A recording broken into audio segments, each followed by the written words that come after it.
प्लेयरहरूले त्यसको असर चाहिँ के हुन्छ, त्यसको असर चाहिँ कहाँनिर पर्छ भनेर चाहिँ बुझ्न खोजिरहेको जस्तो लाग्यो मलाई। र यसलाई चाहिँ तपाईँको त्यस्तो धेरै नेगेटिभ वेमा पोर्ट्रेट गरेर एउटा प्लेयरलाई नै ब्यान्ड गर्नुपर्छ, त्यो एउटा राष्ट्रको गहनालाई नै ब्यान्ड गर्नुपर्छ जस्तो मलाई चाहिँ फिल हुँदैन है। Personally I am against that. र यतापट्टि हेर्नुहुन्छ भने मेन कुरा भनेको हाम्रो घरेलु अम्पायरहरूको अम्पायरिङ लेभल चाहिँ इम्प्रुभ गर्नुपर्ने छ।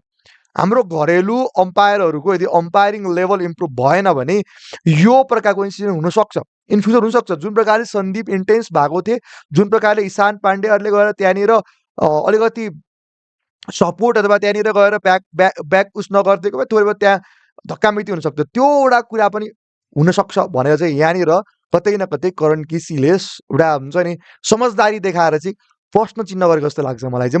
म त करण दाईकोमा म विरोधमा छैन है केटा। करण दाईले न ग्राउन्डमा गएर कुनै अम्पायरलाई गाली गरेको हुनु, न कुनै अम्पायरलाई छोको हुनु करण केसी दाईले।